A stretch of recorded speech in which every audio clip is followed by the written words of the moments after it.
World Cup champion, two-time Olympian, the fastest skier in the world, Cary Mullen.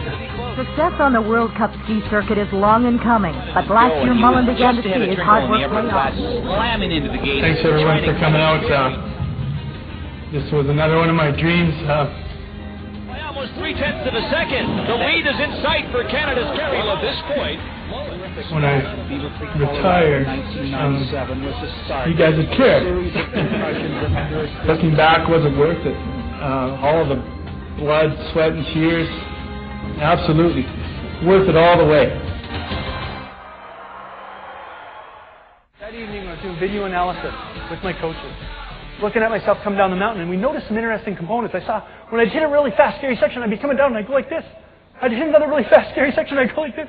You might not be up on downhill techniques, but that's not a very good one. It'd be like if you're driving down the freeway and somebody scared you and you jump in the back seat. Oh, who's driving? I said, okay, this might be natural, but it's not optimal. How can I retrain my response to this reaction? So I retrained my body every time I was skiing and I felt scared. I would lunge forward. Every time I got scared, I would do it in everyday life. A dog would jump out from around the corner, boom, would start barking, and I'd jump at the dog. And then I got really good at it. Someone would jump out from around the corner, they go boom, and I go boom, and they jump back. They'd be all scared. And I started to retrain myself. So when I got on the mountain, and I went to Kitzbuhel a couple of years later, and I was up at the start, the first training run, 8 of the first 15 racers ended up in the hospital. I did my training run, and I was in the start of the race day, 3 days later then. It was race day, and the fog rolled in. The fog was there. A racer would go, and a helicopter would come in. A racer would go, a helicopter would come in. And I said, what are they doing down there? And they said, oh, well, they really want to get the race off, so they're bringing the helicopter in here to get the fog out of here. And I'm thinking, yeah, good idea. I didn't know they were taking them away in a helicopter every time. That's a little selective communication. But I stood in the start unwavering. No, I've trained myself.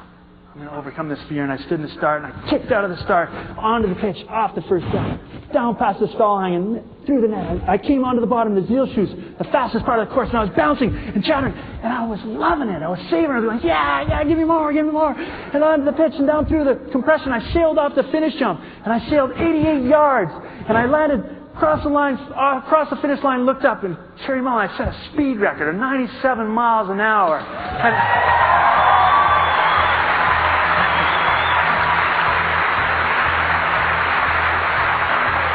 Thank you. It felt so good to be able to lunge forward in the face of that fear, and that's what we need to do. I've sensed that when I'm trying to make a cold call or go into a meeting with a boss. But again, lunge forward, boom, train ourselves so we're able to overcome and reach for that next level. That's what enables us to do it. When I set the speed record, ORF Austrian television was showing my run over and over in slow motion. They said, Cary Mullen just set the world downhill speed record of 151 kilometers an hour, 97 miles an hour. Here he is coming off the finish jump. He's got his hands behind his legs. What's he doing? Is he doing it on purpose? Is he out of control? Or is he just crazy? It's interesting to me when people don't know why we're doing something. Sometimes they think we're crazy.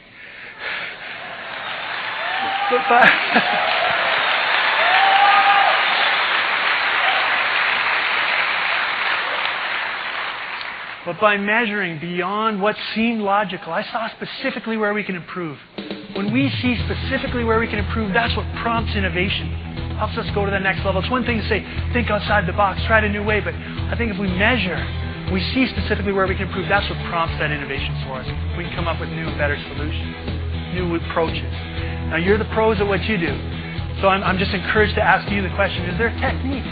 Is there part of your process that you can measure for even better results for you? I was back in bed before the room was dark. I'm fast. I remember watching this guy, watching Muhammad Ali going, this guy's got it. He's got it. I've been working with one of my sports psychologists, Dr. Dan Marisi, and he had a saying, act like a champion to be a champion.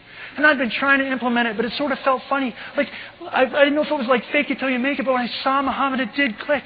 It's act like a champion to be a champion. Don't fake it till you make it. Portray it to become it. Portray it. The quest for speed. That speed starts with a dream. And for me, it started when I was 6 years old. I remember standing at the top of Sunshine Village, a ski area near Banff, and I was lined up with my 6 ski league friends. 6 years old, and we say, ready, set, go, and we skate off down the pitch, and we go through the pitch and off the jump and through the compression. We go through a mogul patch, and we cross an imaginary finish line. And when we cross it, we throw our hands up in the air. We go, yeah, I get to be Phil Mayer. My buddy get to be Steve Mayer. My other friend to be Ingemar Stenmark, the heroes of the day. We see it, and we start to believe it. Isn't it interesting? As kids, we call that daydreaming, right? Yet as adults, that's a strategic technique called visualization. It was so real, and I remember the dream alive. 2 years later, I was 8 years old, sitting in our living room. My parents walked in, and my dad said, hey, Cary, where are your old ski boots? And I said, well, they're down in the basement. He walked down to the basement, and I followed he and my mom down. And I said, well, what are you doing with my boots? And he said, oh, we're going to give them to Justin down the way, because he's just learning how to ski. So that way he won't have to buy some boots. I thought for a second. I said, well, do you think when Justin's done with them, we can get them back? My parents looked at me and they said, why, Cary? They don't fit you anymore. And I said, well, someday the Hall of Fame's going to want my first ski boots.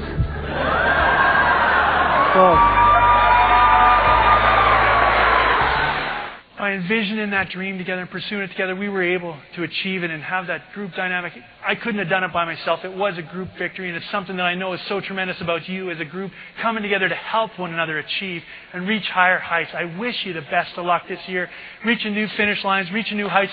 As you go on your way, there's one last thing I want to share with you. It's something that I actually brought that my parents got back from Justin a couple of years later. We got my first boots back. There's so little. I'm really pleased to have this one here today, and I'm honored and humbled to share with you that I only have the one here today because the other one's now on display at the Canadian Olympic Hall of Fame. It is possible. It is possible. Keep the dream alive. Lunge forward and follow your process to success. Good luck. Good luck. Thank you.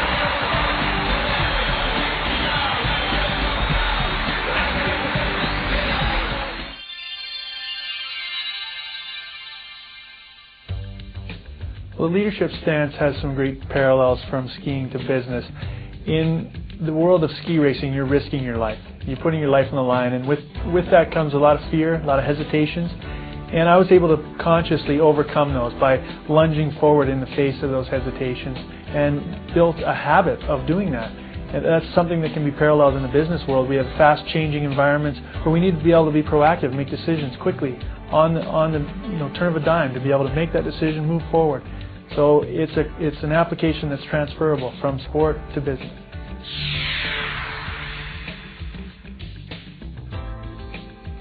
Another important part of leadership and business that's really important in skiing is the faster you're going, the further ahead you need to look. And that's important today with the changing environment. We need to take care of the duties that we have today, but we also need to still be keeping an eye out for where the trends are going and where we need to be positioned. Is that we're all champions. We all have a champion within. We all have incredible potential. It's a matter of tapping that potential and maximizing it, being able to reach in and work on the specific areas that we need to focus on to get the most out of ourselves. Thank you.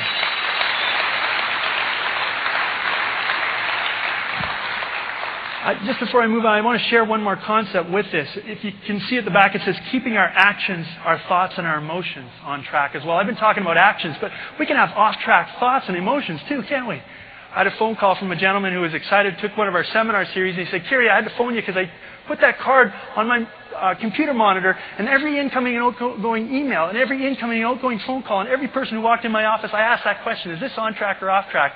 And in 1 week, I saved 8 hours. I don't know if that system can have the same kind of impact, but I encourage you, try it for a week to see what kind of on-track, off-track actions or thoughts we might have invading us.